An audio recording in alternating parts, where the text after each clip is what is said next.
환영합니다. 여러분의 마음 이곳에서 풀고 가세요. 여러분, 혹시 이런 뉴스 보신 적 있으세요? 곧 우리나라 국민 3명 중 1명이 65세 이상이 된다. 듣기만 해도 온몸이 철렁 내려앉는 느낌이 들죠. 이건 더 이상 통계 속의 먼 숫자가 아니라 지금 이 순간 우리 눈앞까지 성큼 다가온 공포의 시한폭탄입니다. 언젠가 올 줄은 알았지만 이렇게 빨리일 줄은 많은 분이 상상 못하셨을 겁니다. 제가 얼마 전 시골 마을에 다녀왔습니다.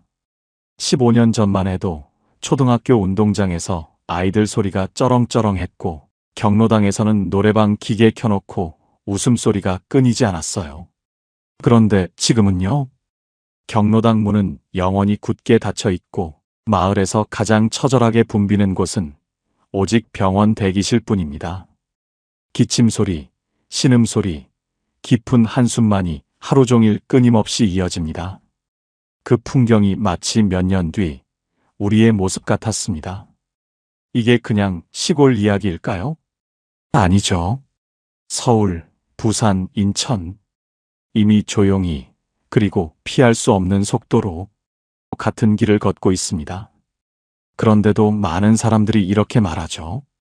그땐 그때 가서 생각하지. 아직은 괜찮아.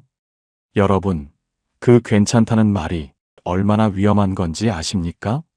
초고령 사회는 우리의 준비를 기다려주지 않습니다. 느리게 온다고 착각하지만 그 실제 속도는 우리가 절대 상상하는 것보다 훨씬 더 빠릅니다. 이미 시계 바늘은 쉬지 않고 빠르게 움직이고 있고 우리는 그 속에 갇혀 서 있습니다. 자, 그럼 궁금해지죠? 도대체 왜 이렇게 빨라진 걸까? 그리고 우리가 지금부터 무엇을 준비해야 하는 걸까? 오늘은 이 이야기를 여러분 삶 속 이야기로 풀어드리겠습니다. 들으시면서 이건 나와 상관없는 얘기라고 넘기지 마세요. 영상이 끝날 때쯤 여러분은 분명 이렇게 말하게 될 겁니다. 지금 당장 시작해야겠다.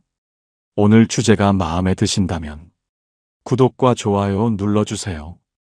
여러분의 마음을 안아주는 좋은 컨텐츠로 보답하겠습니다. 여러분, 먼저 초고령 사회가 뭔지 정확히 아셔야 합니다. 유엔에서는 65세 이상 인구가 전체의 20%를 넘으면 초고령 사회라고 부릅니다. 그런데 우리나라는 2025년, 바로 지금 그 기준을 넘어섰습니다. 더 놀라운 건 일본이 이 지점까지 오는데 36년이 걸렸는데 우리는 단 26년 만에 도착했다는 겁니다. 세계에서 가장 빠르게 늙는 나라 1위. 그게 바로 우리나라예요. 아니, 그게 그렇게 심각해? 하실 수 있죠. 그럼 이렇게 생각해 보세요. 지금 길에서 만나는 3사람 중 1명이 65세 이상이라면 버스 정류장, 병원, 시장, 어느 곳이든 어르신이 절반 가까이 차지하는 모습이 당연해진다는 거죠. 그리고 그 변화는 서울 한복판부터 이미 퍼져나가고 있습니다. 지방만의 이야기가 아닙니다. 이게 왜 문제냐? 첫째, 일할 사람보다 돌봄이 절실하게 필요한 사람이 훨씬 더 많아져 버렸습니다. 노동 인구가 줄면 세금을 낼 사람도 줄어듭니다. 그럼 결국 지금 젊은 세대는 더 많은 세금을 내야 하고 우리는 연금을 제때 못 받을 수도 있다는 이야기죠. 수입은 끊임없이 줄고 쓰는 돈은 기하급수적으로 더 많아지는 절망적인 구조입니다. 둘째, 의료복지 시스템 붕괴입니다. 병원 예약이 3, 4주는 기본으로 밀리고 간병인을 구하려면 최소 한 달을 기다려야 하는 상황. 이미 많은 지역에서는 무서운 현실이 되어버렸습니다. 여러분도 느끼시죠? 예전엔 병원 가면 바로 진료받았는데 이젠 대기표 뽑고 한참을 기다립니다. 셋째, 고립과 외로움의 폭발입니다. 통계청 자료에 따르면 65세 이상 1인 가구 비율이 10년 새 2배 이상 늘었습니다. 같이 늙어갈 사람이 없는 노후. 이건 더 이상 단순한 경제 문제가 아니라 우리 삶의 질을 송두리째 무너뜨려버리는 치명적인 문제입니다. 여러분, 이런 변화가 왜 이렇게 빠른지 아세요? 출산율이 역대 최저를 찍고 결혼하는 사람도 줄었기 때문입니다. 올해 우리나라 출산율은 0.72명으로 OECD 국가 중 처참하게 꼴찌입니다. 젊은 인구는 급격히 줄고 노인 인구가 늙는 속도는 동시에 무섭게 달리고 있는 겁니다. 이건 마치 자동차 브레이크가 완전히 고장난 채로 가파른 내리막길을 미친 듯 달리는 것과 같은 상황입니다. 중요한 건 이 모든 변화가 더 이상 뉴스 속의 먼 경고가 아니라 바로 우리 삶 속 한가운데서 지금 이 순간 진행 중이라는 겁니다. 그리고 앞으로의 변화 속도는 우리가 지금 상상하는 것보다 훨씬 더 가파르고 빠를 겁니다. 여러분, 이건 더 이상 그냥 자연스러운 나이 들어가는 과정이 아닙니다. 국가 전체가 늙어가는 과정이고 우리는 그 한가운데 서 있습니다. 그래서 그게 대체 나랑 무슨 상관이냐 하고 계신가요? 지금은 멀리 있는 남의 이야기 같아도 어느 순간 내 가족, 내 집안, 내 일상 깊숙이 스며들어옵니다. 은행 창구에서, 가족 모임 자리에서, 심지어 혼자 있는 거실 한가운데서 그 변화가 나를 향해 다가오는 순간이 있습니다. 숫자로만 들으면 아직도 멀게 느껴질 수 있습니다. 하지만 이 초고령 사회가 우리 마음과 생활에 어떤 파장을 주는지 생각해보면 얘기가 달라집니다. 먼저 개인 차원입니다. 나이가 들면 자연스럽게 고립이라는 단어가 따라옵니다. 퇴직 후 직장 동료와 연락이 끊기고 자녀들도 각자 삶에 바빠서 얼굴 보기가 어려워집니다. 결국 하루 종일 대화 한마디 못하고 하루를 마치는 날이 많아집니다. 심리학에서는 이걸 사회적 단절이라고 부르는데 이게 길어지면 우울증, 인지기능 저하, 심지어는 사망률까지 높인다는 연구 결과가 있습니다. 두 번째는 가족 차원입니다. 부모를 돌봐야 하는 자녀 세대는 경제적, 정신적 부담이 커지고 형제자매 간 갈등, 부부 갈등이 심해집니다. 누가 더 많이 돌보느냐? 비용은 누가 더 부담하느냐? 이 문제로 평생의 관계가 틀어지는 경우가 정말 많습니다. 특히 부모 본인도 미안함과 고마움 사이에서 심리적 스트레스를 크게 받게 되죠. 세 번째는 사회 차원입니다. 노인 인구가 많아지면 복지 예산은 늘어나지만 그 재원을 낼 젊은 세대는 줄어듭니다. 결국 세대 간 갈등이 깊어집니다. 내 세금이 다 어디로 가는 거냐라는 불만이 쌓이고 노인 세대는 우리가 살아온 세월이 있는데 왜 이렇게 박대하느냐는 억울함이 커집니다. 이 감정의 골은 단순한 돈 문제가 아니라 사회 신뢰 자체를 무너뜨립니다. 여기에 심리학적 메커니즘이 숨어 있습니다. 사람은 미래의 고통을 과소평가하는 경향이 있습니다. 이걸 현재 편향이라고 부릅니다. 아직 괜찮아. 그땐 어떻게든 되겠지. 하지만 그 언젠가가 생각보다 빨리 그리고 한꺼번에 찾아옵니다. 준비 안 된 상태에서 맞이하는 변화는 고통이 아니라 위기가 됩니다. 여러분, 이렇게 개인, 가족, 사회 모두가 동시에 흔들리는 변화 앞에서 가만히 손 놓고 있을 수는 없습니다. 그렇다면 궁금해지죠? 우리보다 먼저 초고령 사회를 겪은 나라들은 이 위기를 어떻게 버텼을까요? 그리고 그들의 선택에서 우리는 무엇을 배워야 할까요? 여러분, 우리보다 먼저 초고령 사회를 겪은 나라들은 이미 수십 년 전부터 이 상황을 준비해 왔습니다. 그중 대표적인 나라가 일본입니다. 일본은 2013년에 초고령 사회에 들어섰습니다. 그때 일본은 우리보다 훨씬 더 긴 시간을 가지고 변화에 적응했지만 초기에는 우리와 똑같이 의료비 폭증, 간병인 부족, 고독사 증가 같은 문제로 몸살을 앓았습니다. 그래서 일본이 꺼낸 해법이 바로 지역 커뮤니티 케어 시스템입니다. 이건 말 그대로 한 지역 안에서 병원 복지주거 간병 서비스를 전부 연결해 놓는 겁니다.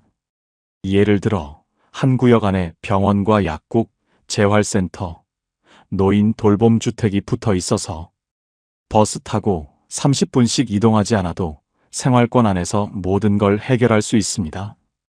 또 이웃 자원봉사 네트워크를 운영해서 전문 간병인 수가 부족할 때는 동네 주민이 일정 교육을 받고 돌봄 활동에 참여하도록 했습니다.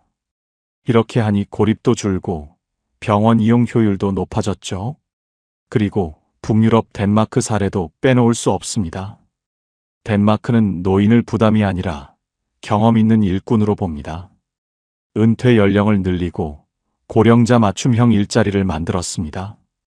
예를 들어 체력은 크게 쓰지 않지만 경력이 중요한 분야, 도서관 사서, 지역 문화 해설사, 원예 관리 같은 일을 고령자가 맡습니다. 또 국가에서 재교육 프로그램을 무료로 제공해 65세 이후에도 새로운 기술을 배우고 다시 일할 수 있게 돕습니다. 그 덕분에 덴마크는 70대 취업률이 OECD 평균보다 훨씬 높고 노인 빈곤율도 7%대로 매우 낮습니다. 국내에서도 좋은 시도가 있습니다. 전남의 한 농촌 마을은 몇 년 전부터 마을회관을 공동 돌봄센터로 전환했습니다. 여기서는 어르신들이 하루 세 끼를 함께 먹고 주 3회 간호사가 건강 체크를 합니다. 혼자 사는 어르신이 갑자기 아파도 같이 식사하던 사람들이 바로 발견해서 병원으로 연결해 줍니다. 경기도 일부 지자체에서는 실버 창업 지원을 운영합니다. 전통 먹거리 판매, 수공예, 소규모 텃밭 재배 등 작지만 안정적으로 수익이 나오는 창업 아이템을 지원하고 시청군청에서 판매처까지 연결해 줍니다.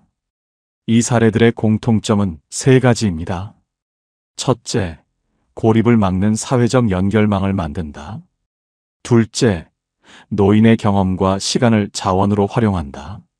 셋째, 의료 돌봄 접근성을 생활권 안으로 끌어온다. 그리고 이건 국가든 지자체든 심지어 한 가족 단위든 적용할 수 있는 원칙입니다. 그렇다면 이제 중요한 질문이 하나 남습니다.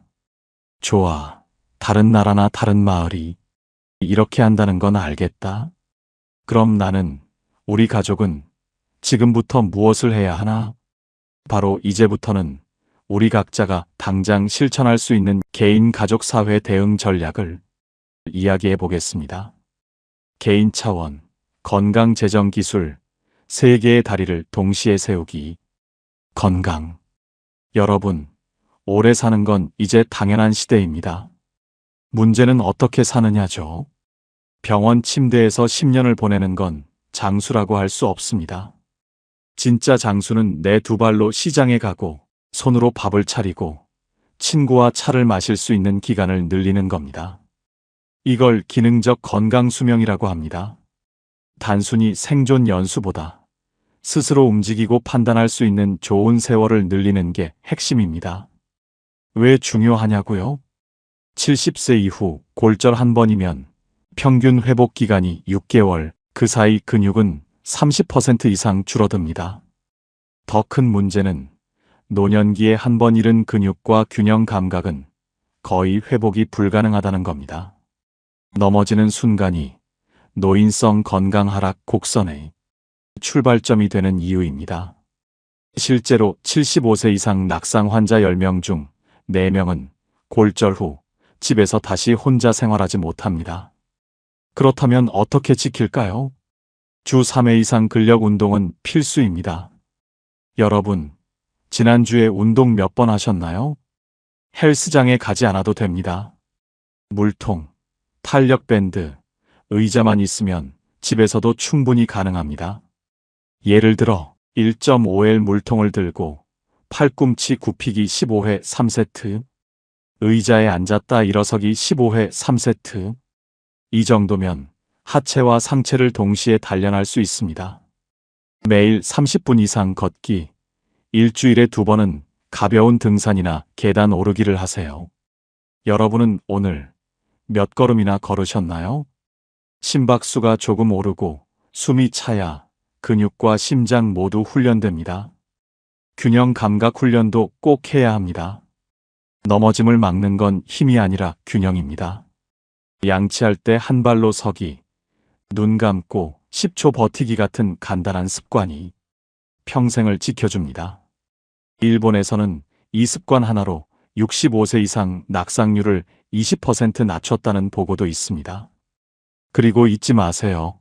두뇌도 근육입니다. 자극을 주지 않으면 기능이 떨어집니다. 하루 20분 책 읽기, 주 1회 악기나 외국어 배우기, 퍼즐 보드게임, 스도쿠 같은 뇌 자극 활동을 꾸준히 해야 합니다. 영국의 한 연구에 따르면 매주 2번 이상 이런 인지 활동을 하는 노인의 치매 발병률은 40% 낮습니다. 정리하자면 건강을 지키는 건 거창한 것이 아니라 생활 속 작은 습관을 오래 꾸준히 이어가는 겁니다. 오늘 저녁 설거지 끝나고 10분만 의자에 앉았다 일어서기를 해보세요. 그게 10년 뒤 여러분을 병원 대신 공원으로 이끌어 줄 겁니다. 재정. 은퇴 후 20년에서 30년은 월급 없는 장마철입니다. 우산 즉 돈이 떨어지면 바로 비 맞고 고생하는 거죠. 왜 이렇게 철저히 준비해야 할까요? 70세 이후 평균 지출 1. 간병비 월 150만 원에서 200만 원, 3년이면 약 7천만 원. 2. 의료비, 약가, 해마다 오름, 10년 뒤엔 지금보다 40% 이상 가능. 3. 집수리, 교통비, 필요시 수백만 원 단위. 은퇴 후 필수 지출, 15년 기준 1억 5천만에서 2억 원.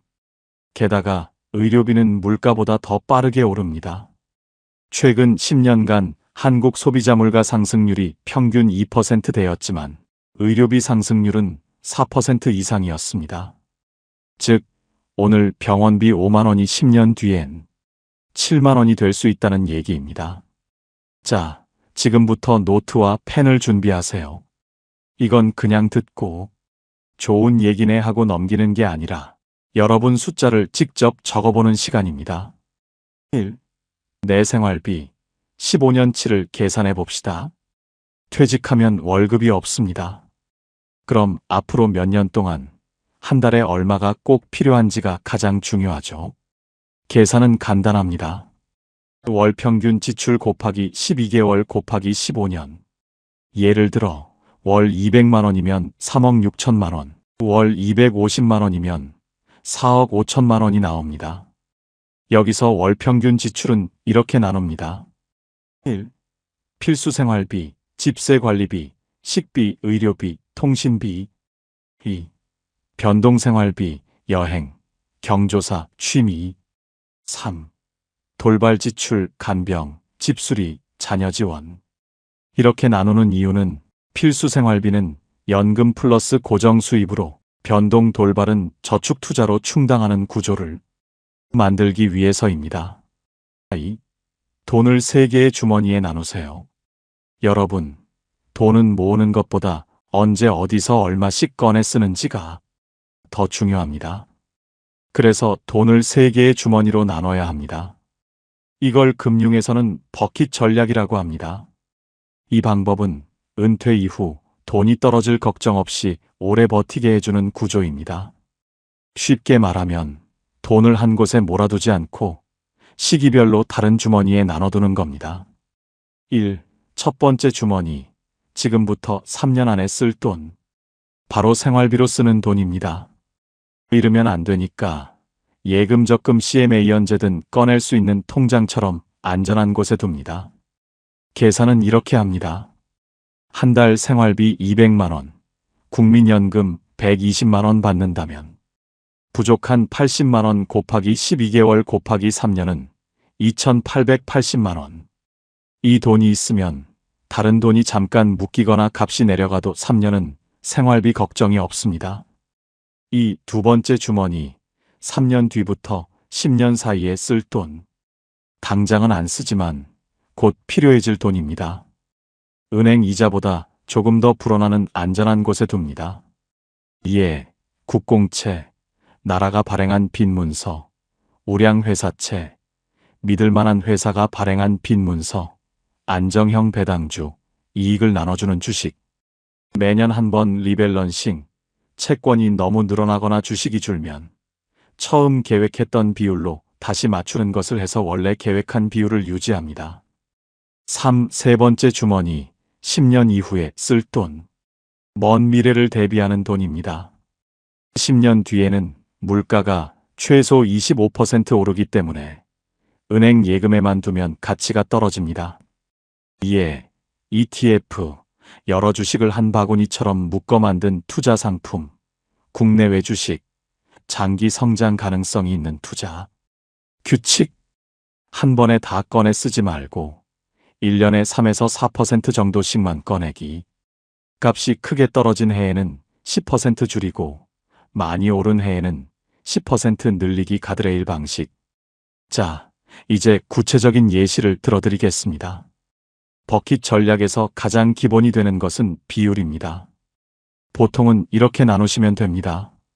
첫 번째 주머니, 단기 자금은 전체 자산의 약 30%입니다. 두 번째 주머니, 중기 자금은 약 40%, 세 번째 주머니, 장기 자금은 나머지 30%를 배정합니다. 예를 들어 총 자산이 1억 원이라면 이렇게 나눌 수 있습니다. 첫 번째 주머니, 3년 3천만 원 예금. 두 번째 주머니, 7년 4천만 원 채권 배당주. 세 번째 주머니, 10년 플러스 3천만 원 ETF. 만약 총 자산이 3억 원이라면 같은 비율로 이렇게 배분합니다. 첫 번째 주머니, 3년 9천만 원 예금. 두 번째 주머니, 7년 1억 2천만 원 채권 배당주. 세 번째 주머니, 10년 플러스 9천만 원 ETF. 이렇게 하면 단기 생활비부터 장기 자산 성장까지 한 번에 설계할 수 있습니다. 돈이 오래가고 노후의 돈 때문에 불안할 일이 거의 사라집니다. 3. 필수 지출, 금액을 미리 박아두세요. 의료 간병. 70세 이후에는 매달 20만 원에서 50만 원 정도는 기본으로 들어갑니다. 만약 장기요양 1등급 시설에 입소하게 되면 2025년 기준 한 달 급여 비용이 약 271만 3천 원이고 그중 본인 부담금이 약 54만 2천 원입니다. 비급여별도. 실제로는 시설 종류와 비급여 항목을 합치면 매달 150만 원에서 250만 원까지도 듭니다. 주거 유지, 보일러, 배관, 외벽, 창호 교체는 10년에서 15년마다 한 번씩 큰 돈이 나갑니다. 최소 500만 원은 별도로 준비해 두셔야 합니다. 여가, 경조사, 여행, 취미, 경조사 비용을 완전히 빼버리면 삶이 너무 삭막해집니다. 연간 최소 200만 원 이상은 반드시 예산에 넣으셔야 합니다. 4. 장기요양비, 언젠가가 아니라 반드시. 여러분, 간병비 남 얘기 같죠? 그런데 65세 이상 어르신 5분 중 1분은 장기요양 서비스를 받습니다. 그러니까 확률로 보면 나나 내 배우자에게도 충분히 올 수 있는 일이에요. 게다가 장기요양보험료는 건강보험료 고지서에 이미 같이 붙어서 나가고 있습니다. 금액이 건강보험료의 약 13% 정도예요. 그래서 나는 안 쓰는데 왜 내? 이런 생각이 들 수 있지만 막상 쓰게 되면 아, 이래서 있었구나 하게 됩니다. 그럼 실제로 돈은 얼마나 드나? 예를 들어 1등급으로 요양원에 들어가면요. 국가에서 지원해주는 수가라는 게 있습니다. 2025년 기준으로 한 달에 약 270만 원이에요. 그중 본인이 내야 하는 건 20% 정도니까 약 54만 원이죠. 근데 여기서 끝이 아니에요. 식사 재료비, 미용비, 침대나 이불 같은 생활물품, 병원 오가며 쓰는 교통비. 이런 건 비급여라서 다 본인 부담입니다. 그래서 실제로는 한 달에 150만 원에서 250만 원까지도 나갈 수 있습니다. 아직 난 등급도 안 나왔는데? 그럴 수 있죠. 근데 등급이 안 나와도 쓸 수 있는 서비스가 있어요. 예를 들어 주간보호센터, 낮 동안 맡기는 곳, 방문 요양, 요양보호사님이 집에 와서 돕는 것 같은 거죠. 이 서비스 가격표를 미리 구해두면 좋아요. 그걸 보면 내가 하루에 몇 시간 받으면 한 달에 얼마 나오겠구나. 계산이 됩니다. 이 표 꼭 캡처해 두세요. 나중에 실제 상황이 왔을 때 얼마나 준비해야 하는지 바로 확인하실 수 있습니다.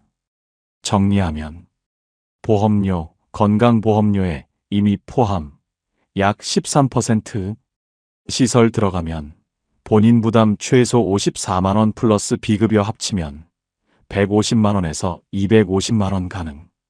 집에서 받는 서비스 월 20만 원대부터 수십만 원. 이용 시간 횟수에 따라 변동. 팁. 비용표를 미리 받아서 최대 한 달 얼마를 써놓으세요. 그래서 돈이 많든 적든 핵심은 흐름을 끊지 않는 것입니다. 연금이든 예금이든 심지어 아주 작은 부수입이라도 매달 들어오는 구조를 만들어야 합니다. 기술. 요즘 세상은요. 정보가 곧 돈입니다. 여러분, 혹시 정부에서 주는 혜택, 내가 다 받고 있는지 확인해 보신 적이 있으세요? 어떤 서비스가 있는지, 어떻게 신청해야 하는지, 내가 받는 혜택이 정말 최대치인지 모르면 결국 남들보다 몇 배를 더 쓰게 됩니다. 특히 65세 이후에는 디지털 기술 활용이 필수가 됐습니다. 복지 신청, 병원 예약, 요양 서비스 안내, 정부 지원금 조회까지 대부분이 이제 앱과 홈페이지에서만 가능하죠. 여기서 기술이라 함은 컴퓨터 프로그래밍 같은 걸 말하는 게 아니라 스마트폰, 태블릿, 키오스크, 영상통화 같은 디지털 생활 기술을 말합니다. 이걸 못하면 무슨 일이 생기느냐? 병원 예약조차 늦어서 치료 시기를 놓칠 수 있고, 정부가 주는 돈을 신청 기간 내에 못 받아버리고, 지원 서비스나 혜택을 다른 사람이 먼저 가져가 버립니다. 앞으로 복지 혜택, 금융거래, 의료 서비스 점점 더 디지털로 옮겨갑니다. 기술을 모르면 돈과 시간, 심지어 혜택까지 놓칩니다. 경기도 A씨 72세는 스마트폰으로 정부 긴급지원금 신청을 못해 50만 원을 놓쳤습니다. 신청 기간은 일주일이었고 주민센터도 줄이 길어 결국 포기했다고 합니다. 노후에 진짜 편하고 안전하게 살려면 이 네 가지는 꼭 배우셔야 합니다. 첫째, 스마트폰 결제와 송금입니다. 혹시 여러분 직접 해보신 적 있으신가요? 아니면 아직도 은행 창구에 가고 계신가요? 은행 안 가도 집에서 편하게 돈을 주고받을 수 있는 기술이죠. 둘째, 온라인 병원 예약과 원격 진료. 특히 몸이 불편하거나 먼 병원에 가기 힘들 때 집에서도 진료를 받을 수 있습니다. 셋째, 정부 지자체 복지 앱 사용법. 기초연금, 건강검진, 복지 혜택 신청까지 모두 스마트폰으로 가능하니 쓰느냐 안 쓰느냐에 따라 혜택 차이가 큽니다. 넷째, 화상통화입니다. 자녀 손주 얼굴을 보면서 이야기하는 건 물론이고 의사와의 상담도 영상으로 할 수 있는 시대입니다. 그렇다면 이걸 어디서 배워야 할까? 궁금하시죠? 행정복지센터, 주민자치센터, 스마트폰 활용 교육 프로그램을 무료로 운영하는 경우가 많습니다. 노인복지관, 기초부터 반복학습까지 연령대에 맞춘 교육이 있습니다. 평생학습관, 앱 설치, 결제, 온라인 예약 실습까지 진행하는 체계적인 강좌를 제공합니다. 은행지점, 시니어 대상 모바일 뱅킹 교육이 있습니다. 보건소 의료원, 원격 진료 및 온라인 예약 시연 교육을 받으실 수 있습니다. 결국 디지털 기술은 젊은 사람들만 쓰는 게 아닙니다. 배우는 데는 단 몇 시간이지만 못 배운 대가는 앞으로 평생 불편함과 손해로 돌아옵니다. 나는 기계랑 안 친해하던 그 마음을 딱 한 번만 넘으시면 노후가 훨씬 넓어지고 안전해지고 가벼워집니다. 개인적인 대비만으로는 부족합니다. 건강과 돈을 챙겼다면 이제 그 다음은 가족 안에서의 준비입니다. 여러분, 초고령 사회에서는 누가 얼마나 돌볼까가 가족의 최대 갈등 요인이 됩니다. 이걸 미리 합의하지 않으면 수십 년 함께 쌓아온 정이 단 하루 만에 산산조각 날 수 있습니다. 부양 계획 세우기. 부모를 부양하는 일 막연하게 잘 돌봐야지 하고만 생각하면 결국 막상 닥쳤을 때 서로의 기대와 현실이 충돌하게 됩니다. 누가, 언제, 어떤 방식으로 도울지 미리 대화로 풀어놓고 구체적으로 정리해야 합니다. 아플 때 병원에 동행하는 사람과 생활비를 지원하는 사람이 같아야 할까요? 다를 수 있을까요? 치매나 장기 요양이 필요한 시기가 오면 물리적 도움과 경제적 지원이 한 사람에게 몰리면 불만과 피로가 쌓입니다. 가족 회의를 열어 돌봄 인력 배치표를 만드는 겁니다. 여러분 댁은 혹시 이런 대화를 해본 적 있으신가요? 누가 병원에 모시고 갈지, 누가 비용을 부담할지 말이죠. 첫째는 병원 약 치료 일정 관리, 둘째는 생활비와 간병비 부담, 셋째는 장보기 청소 등 일상 지원. 이렇게 역할을 나누면 돌봄이 의무가 아니라 협력이 됩니다. 문서화의 힘. 가족 간 합의는 말로만 끝내면 기억이 다르게 남고 감정이 얽히면 그때 그렇게 말 안 했잖아 라는 싸움이 시작됩니다. 그렇기 때문에 법적 효력이 없어도 글로 남기는 것이 필수입니다. A4 한 장이면 됩니다. 합의 내용, 날짜, 서명, 그리고 목격자 1명. 단순한 메모라도 분쟁 가능성을 70% 이상 줄여줍니다. 나중에 누군가 나는 그 약속한 적 없다라고 해도 종이에 남은 글씨는 기억보다 강합니다. 심지어 가족끼리도 금전이 오가거나 재산이 얽히면 의외로 돌변하는 경우 정말 많습니다. 상속증여 의료 의사결정. 사람은 갑작스러운 상황에서 감정이 먼저 앞섭니다. 누군가 위중한 상태에 빠지면 그렇게 하지 말라는 말보다 무조건 살려야 한다는 외침이 더 커집니다. 하지만 그 선택이 몇 년 후 가족 모두를 지치게 할 수도 있습니다. 그래서 상속 비율, 증여 시기, 연명 치료 여부를 미리 정해두는 겁니다. 예를 들어 재산 분배를 명확히 해두면 형제 간 소송 같은 최악의 상황을 막을 수 있습니다.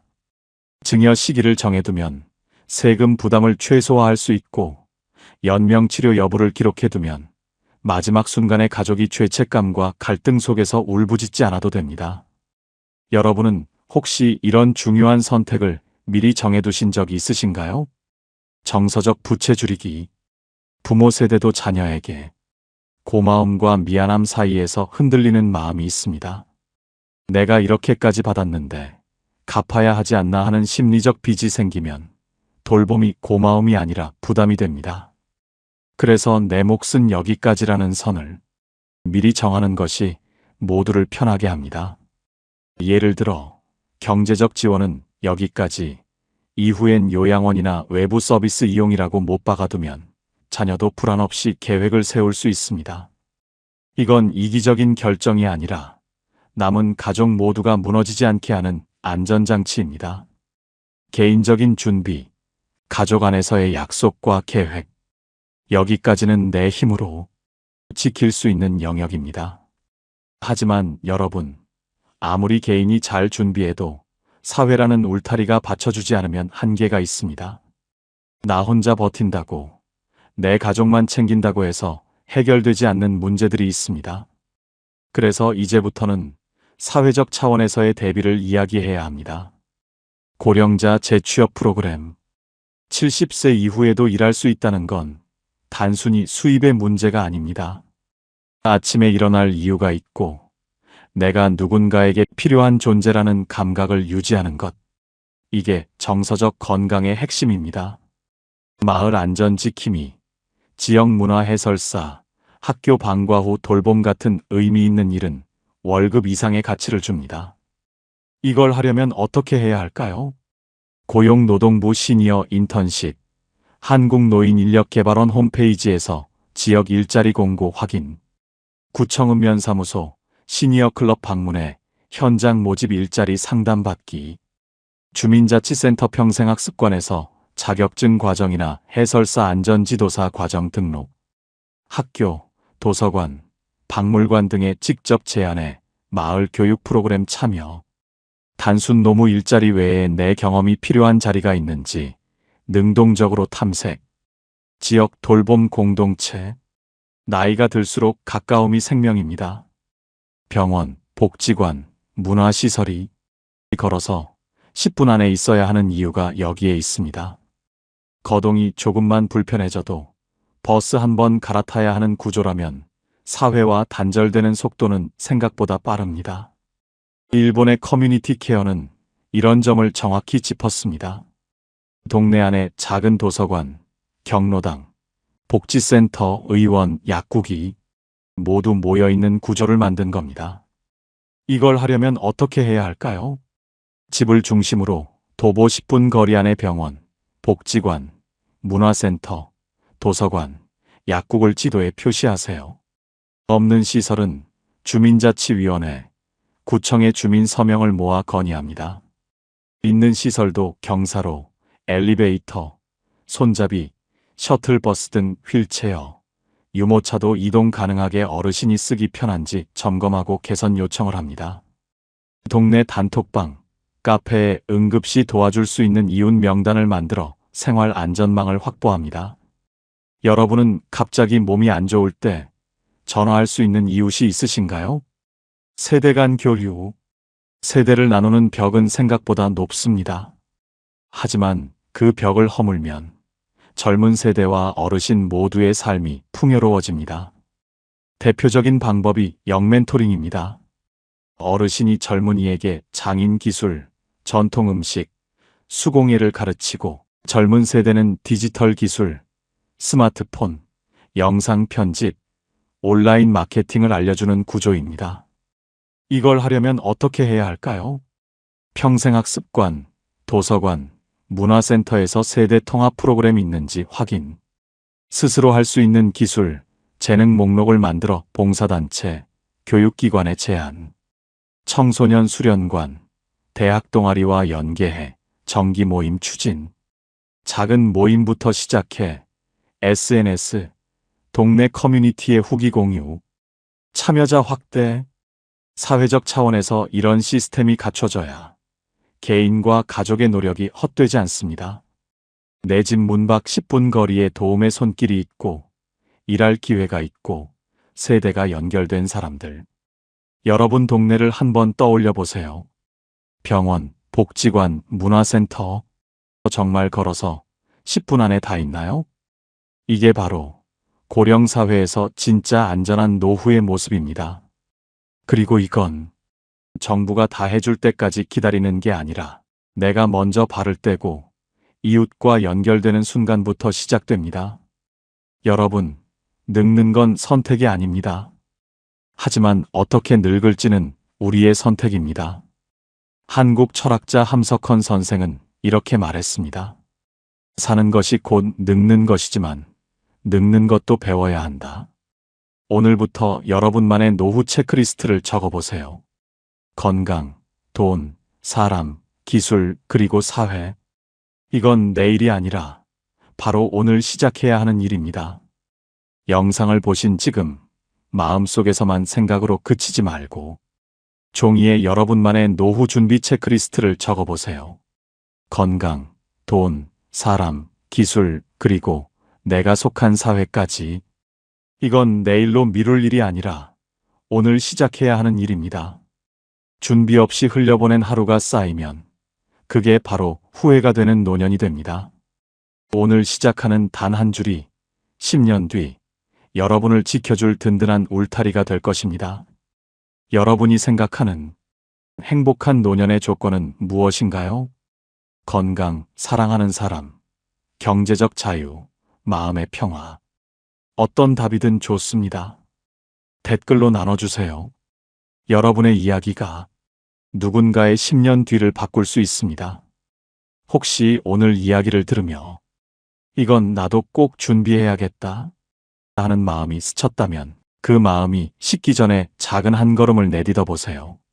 그 한 걸음이 여러분의 남은 날들을 전혀 다른 풍경으로 바꿔줄 것입니다. 오늘 영상을 보며 여러분은 어떤 생각이 드셨나요? 여러분의 경험과 생각을 댓글로 나눠주세요. 여러분의 이야기가 누군가에게 큰 위로와 깨달음이 될 것입니다. 오늘도 끝까지 시청해주신 여러분께 깊은 감사를 드립니다. 오늘 영상이 도움이 되셨다면 소중한 분들께 공유해 주시고 구독과 좋아요로 저를 응원해 주세요. 여러분과의 소중한 연결이 저에게 큰 힘이 됩니다. 오늘도 행복한 하루 되세요. 이상으로 마음 풀고 가세요 였습니다.